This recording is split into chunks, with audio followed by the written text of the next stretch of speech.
Namasté, bonjour les amis, bienvenue dans cette nouvelle vidéo numéro 67. Eh bien, je vais vous parler aujourd'hui des aliments de l'hiver et puis des compléments alimentaires qui vont vous permettre de passer un excellent hiver, automne et de renforcer vos différents systèmes, à commencer bien entendu par le système immunitaire. Eh bien, après ce magnifique été chaud, lumineux, eh bien, nous avons maintenant l'entrée dans la période de l'automne avec moins de lumière et une envie de manger davantage, qui est justifiée puisque la période froide va demander davantage d'efforts à notre organisme. Alors cet organisme, eh bien, il va falloir aussi penser à quand même l'alléger. C'est-à-dire que nous allons devoir prendre soin particulièrement de notre appareil digestif, comme c'est le cas tout le temps. Pourquoi je vous parle de ça en cette entrée d'hiver?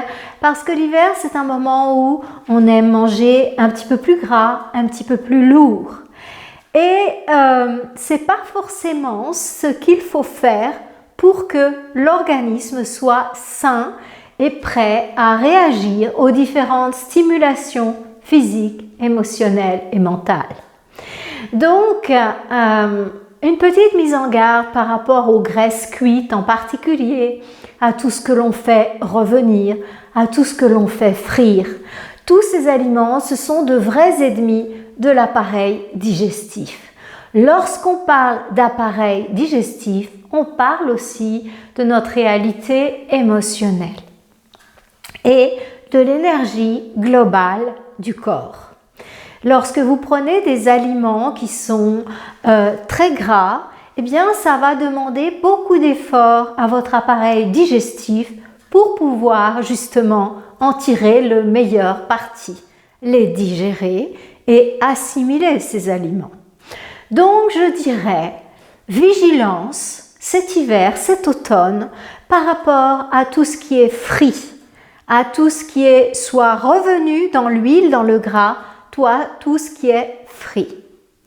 L'autre chose que je vais vous dire par rapport au niveau alimentaire qui est important lorsqu'on rentre dans l'hiver, c'est qu'on a tendance à manger plus pâteux, c'est-à-dire manger plus de céréales.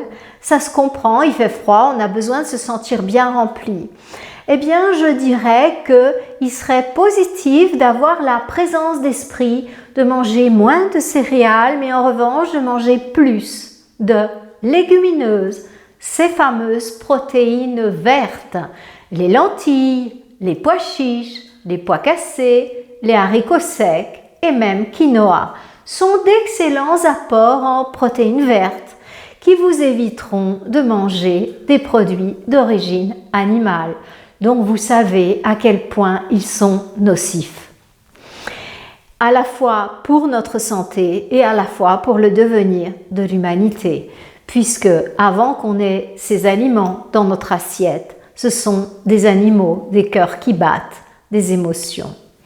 Donc le fait de manger des produits d'origine animale non seulement empoisonne votre corps puisqu'ils sont impropres à la nourriture humaine, et puis, enfin impropres, ce ne sont pas des poisons, mais ce sont de loin pas les meilleurs aliments pour l'humain. Je ne vais pas en faire tout un chapitre là-dessus. Lisez mon livre Alimentation du Nouveau Monde et justement là oui, il y a un chapitre à ce sujet. Eh bien, ces aliments sont également nocifs au niveau énergétique puisque c'est un acte de barbarie que l'on commet lorsque on prend ces animaux, on les enferme à vie ou même s'ils sont dans les champs, on les tue, on les découpe et en fin de ligne, ils viennent dans une belle petite boîte dans votre assiette. Mais il y a toute une chaîne de la souffrance qui est derrière. Donc malheureusement, en faisant cet acte, vous nourrissez la chaîne de la souffrance, la barbarie. Et vraiment, vu là où nous en sommes, au niveau de ce qu'on pourrait appeler notre karma collectif, eh bien, il est important de faire attention, d'avoir des actes qui vont plutôt dans le sens de l'amour, de la bienveillance que de la cruauté. Et puis, enfin, le troisième aspect, en fait, de cette alimentation animale, c'est qu'elle est extrêmement polluante pour la planète et qu'elle contribue au fait du manque d'aliments sur Terre, puisque il faut énormément d'aliments pour nourrir un seul animal qui, lui, sera très vite mangé. Donc, vous savez les problèmes aussi avec l'eau que représente l'élevage animal. Vous savez les problèmes au niveau des gaz d'effet de serre et compagnie, donc à effet de serre. Donc, je ne vais pas revenir là-dessus. Peut-être penser reconsidérer en cette entrée dans l'automne 2022, reconsidérer peut-être votre relation avec la nourriture d'origine animale. Alors, si vous n'êtes pas prêt à arrêter complètement, peut-être que, en revanche, vous pouvez vous dire que vous n'en mangerez qu'une fois par semaine, lorsque vous vous retrouvez en famille pour le repas du dimanche ou autre, ou éventuellement 2 fois par semaine. Davantage me semble irraisonnable pour votre santé. J'inclus toute la viande, qu'elle soit blanche, rouge, teinte en verte ou je ne sais pas quoi, eh bien, c'est un animal. Donc, je parle d'animal, la viande, c'est ce qui vient de l'animal. Et donc, introduisez dans votre alimentation, ou plutôt conservez les fruits et les légumes, parce que j'ai remarqué que lorsqu'on arrive dans la période d'automne-hiver, eh bien, on a plutôt tendance à se concentrer sur les céréales, garder des céréales, mais en quantité limitée. Vous le savez, évitez le gluten, éventuellement pour les plus courageux, arrêtez le gluten. Et si vous en avez besoin, conservez-le seulement pour les moments de partage en famille, le week-end par exemple. Voilà. Alors maintenant, je vais vous parler des aliments de l'hiver très particuliers. Donc ce sont les aliments lacto-fermentés. Et cela pour 2 grandes raisons. La première, c'est que dans les pays froids, l'hiver, il n'y a plus grand-chose qui pousse dans le jardin. Dans les pays très froids, plus rien. Dans les pays à tendance froide, comme les Savoies, comme la Suisse, on a encore les choux, on a encore les carottes, on a les poireaux, des choses comme ça. Mais le jardin n'est pas très prospère. Donc, en fait, les aliments lacto-fermentés, c'est un mode de conservation qui va vous permettre d'avoir des aliments pendant tout l'hiver d'une excellente qualité. Donc, ce sont les aliments de l'hiver parce que c'est à la fois un moyen simple, rapide de conservation. Ce sont les aliments coupés en petites lamelles, mis dans des bocaux, comme les bocaux à stériliser, recouverts d'eau et de sel, fermés, et simplement ils vont lacto-fermenter. J'indique toutes les recettes de lacto-fermentation pour faire germer les graines, pour manger des légumineuses tout en pouvant les digérer facilement. Toutes ces choses-là sont dans mon livre que j'ai sorti cette année aux éditions Lanor, Alimentation du Nouveau Monde. Je vous envoie là pour avoir les recettes, les timings et les trucs. Et donc, la deuxième chose, par rapport à l'alimentation lacto-fermentée qui est absolument indispensable dans notre alimentation de l'hiver, eh bien, c'est parce qu'elle est extraordinaire pour notre santé et plus particulièrement pour l'hiver, qui est un moment exigeant pour notre corps. Donc, pourquoi elle est excellente pour l'hiver, pour notre corps? Point numéro 2. Point numéro 1, conservation. Point numéro 2, notre corps. Eh bien, parce que l'aliment lacto-fermenté contient en grande quantité de la vitamine C. Que sont les aliments lacto-fermentés? Très facile, la choucroute crue. Ce sont des aliments qui ont légèrement fermenté dans l'eau salée, qui se conservent et qui vont, par exemple, le chou qui naturellement est déjà un reminéralisant, va voir ses capacités s'augmenter et le niveau de vitamine C va augmenter de manière considérable. Donc c'est vraiment un excellent aliment pour l'hiver, puisque vous savez à quel point la vitamine C est importante pour l'immunité. Elle renforce notre immunité.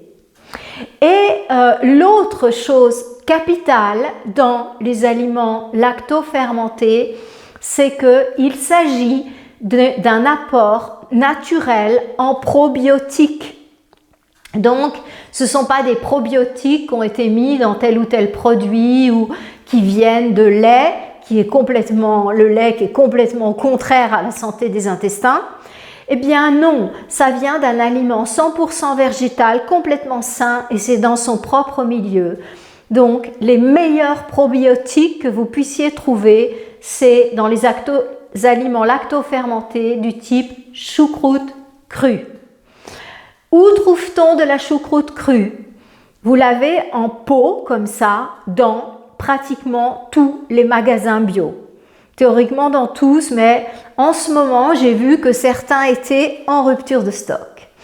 En Suisse, nous l'avons dans nos supermarchés, soit dans des petits pots, soit dans des sachets en plastique. Et bien sûr, on peut aussi le faire maison. Et c'est à mon avis la manière la plus écologique de faire parce qu'il n'y a pas toute cette chaîne du plastique et c'est extrêmement simple à faire. Lorsqu'on est en appartement, ce qui est mon cas lorsque je suis à Genève, eh bien, c'est pas évident pour le stockage. Donc, parfois, je l'achète aussi toute prête en pot lorsque je suis en Suisse. Mais quand je suis dans ma grande maison de stage en Espagne, on fait du lacto fermenté. Et si vous venez dans mes cours d'alimentation végane en Espagne, vous apprendrez aussi à le faire. Voilà.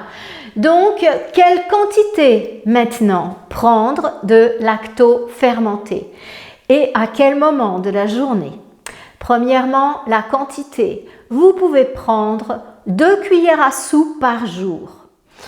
Pour une femme, pour un homme, il peut en prendre 3. Si vous en prenez plus, c'est très bien. Il n'y a aucun problème avec ça. Ça a un goût acide, ça ne va pas acidifier votre corps. Rappelez-vous de la règle. Ce qui est acide sur la langue est alcalinisant. Par exemple, le citron est acide sur la langue et pourtant, c'est un grand alcalinisant. Voilà. Et dans le sens inverse, c'est pareil. Ce qui est doux est acidifiant.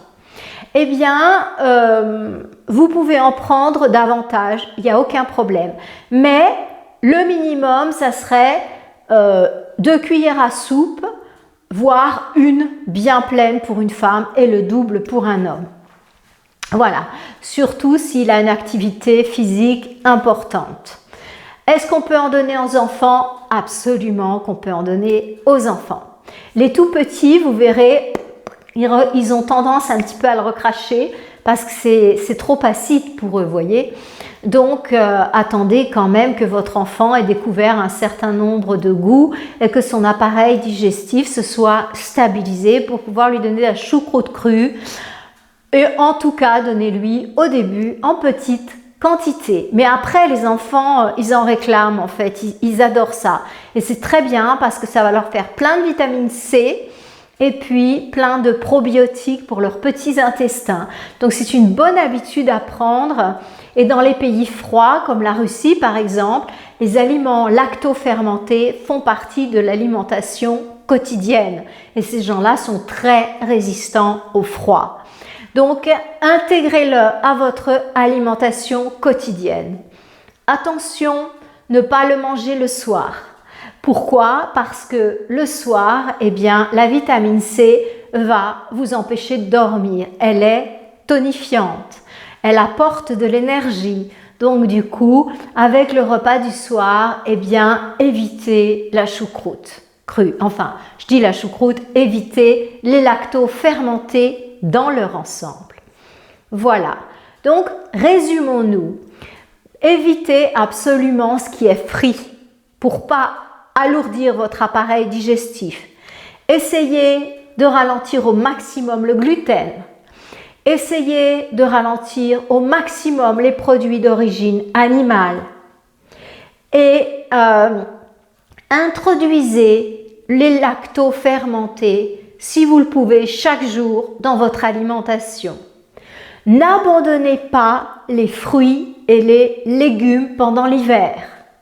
Si vous avez des problèmes intestinaux, l'hiver on se rétracte, donc pensez à manger des épinards. Les épinards sont excellents pour les intestins. Je vous conseille de manger chaque semaine des épinards. C'est un remède des intestins qui est fantastique, fantastique. Donc avec la choucroute tous les jours, des épinards plus ou moins régulièrement, mais en tout cas au moins une fois par semaine.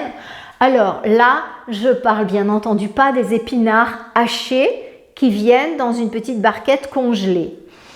Essayez de trouver des épinards frais, c'est possible. Si vous n'avez pas des épinards frais, vous n'en trouvez pas, vous pouvez les acheter congelés, mais au moins en feuilles. Mais un congelé n'a rien à voir avec un aliment frais, évidemment. Voilà, donc en boîte, j'en parle même pas parce que pour moi, l'alimentation dans les boîtes n'a rien à faire dans notre existence. Elle apporte vraiment rien, à part un espèce de goût, une espèce de sensation de satiété parce que l'appareil digestif est en train de galérer pour essayer de le digérer. Mais à part ça, franchement, je suis désolée, mais ça ne vous apporte pas grand-chose, les amis.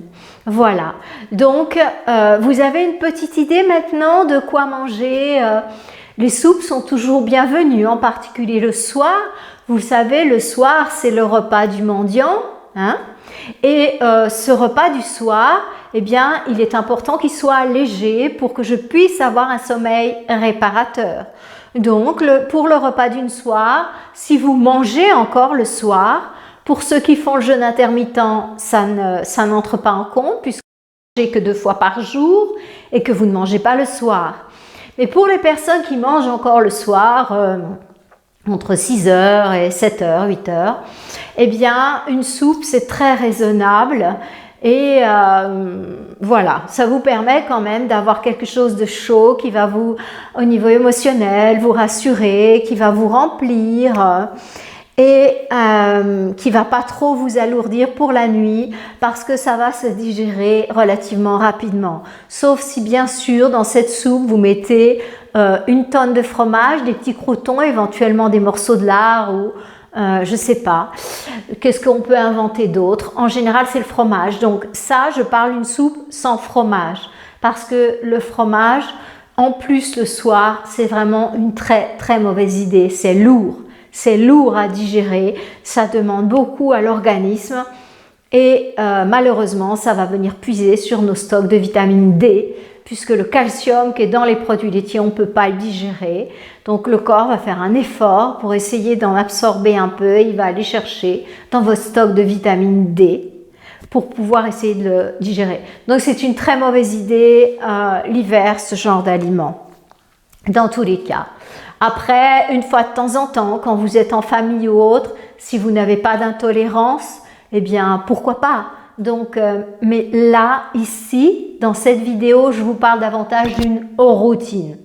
Donc voilà, essayez de garder un certain équilibre l'hiver au niveau de votre alimentation, de vous respecter vous-même, de respecter votre propre corps.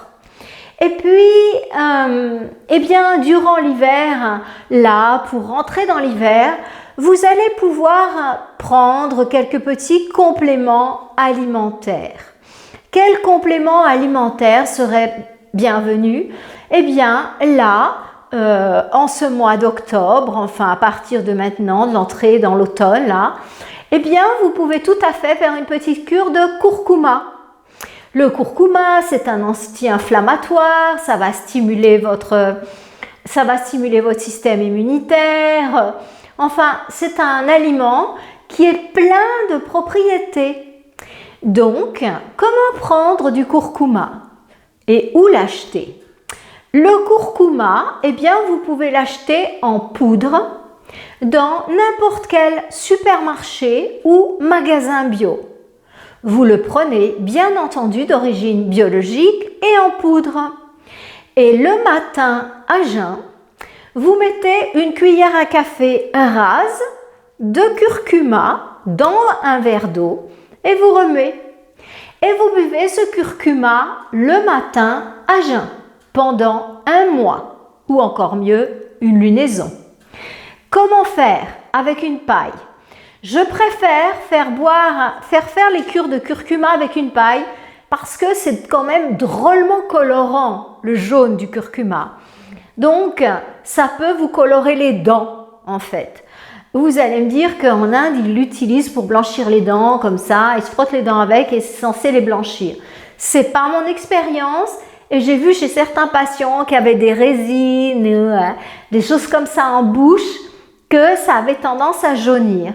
Donc, par principe de précaution, après vous faites ce que vous voulez, je le donne aux patients à la paille.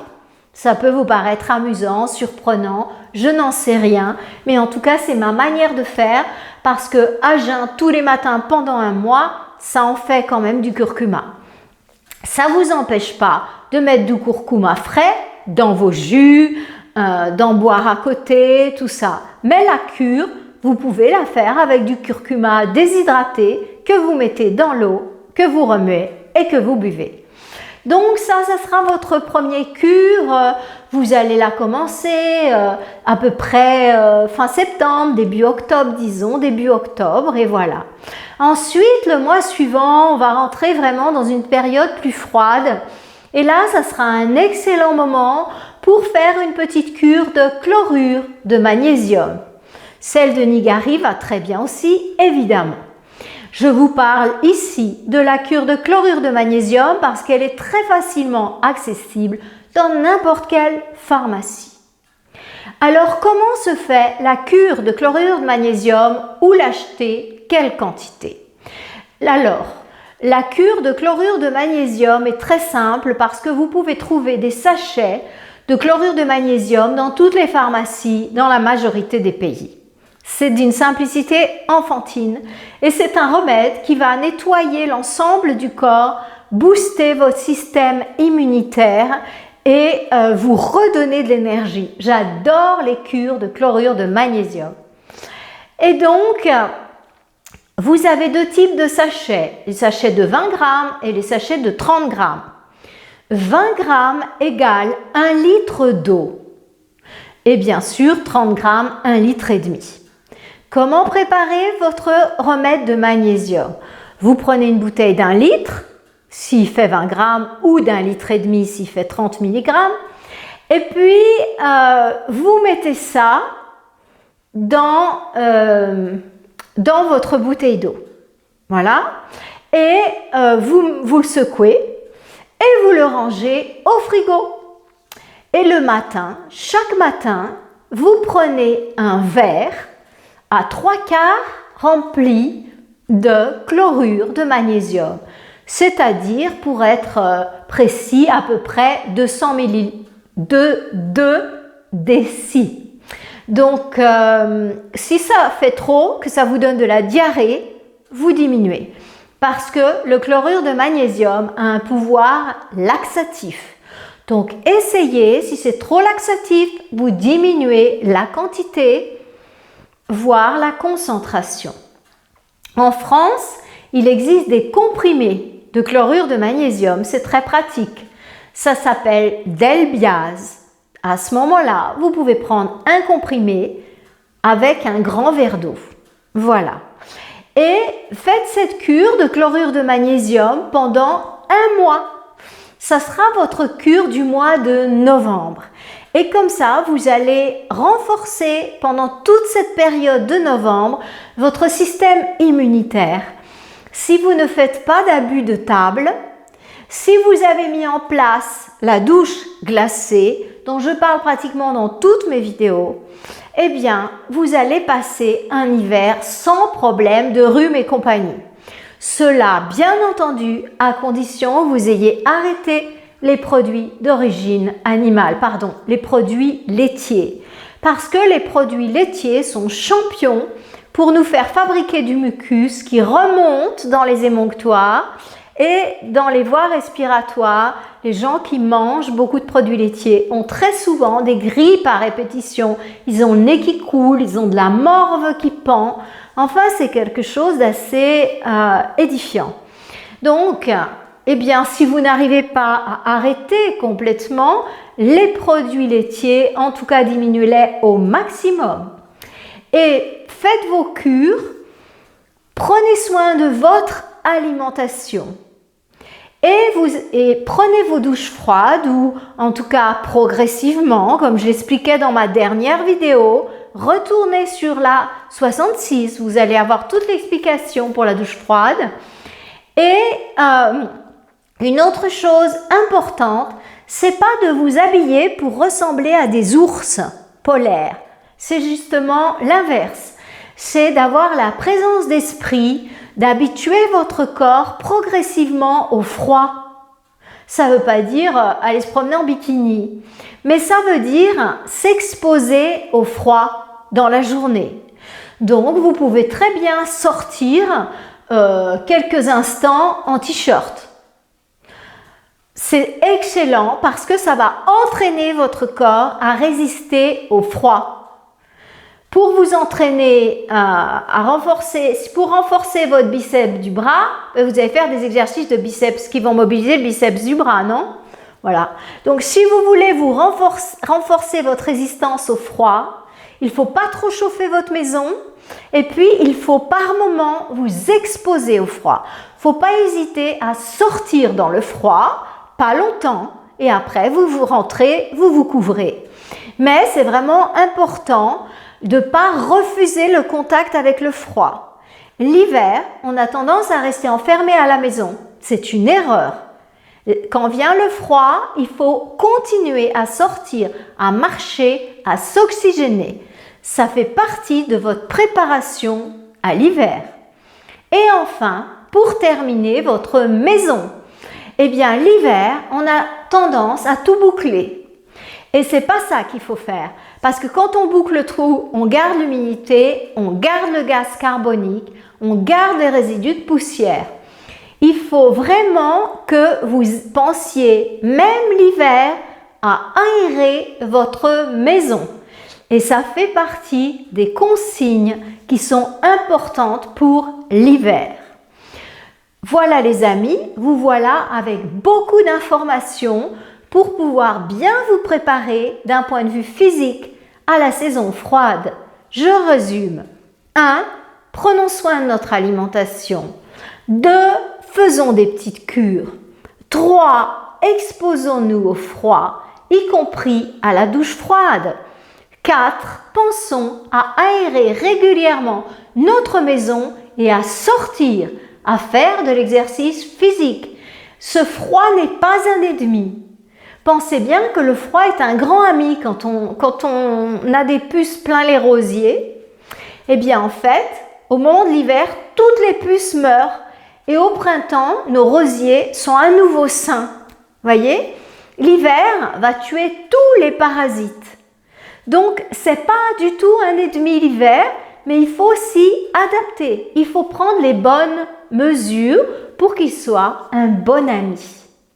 Eh bien, j'ai essayé de vous faire un résumé, de vous faire une vidéo pas trop longue qui va vous aider à rentrer dans cette magnifique période qui, pour certains d'entre nous, sera blanche pendant un certain temps.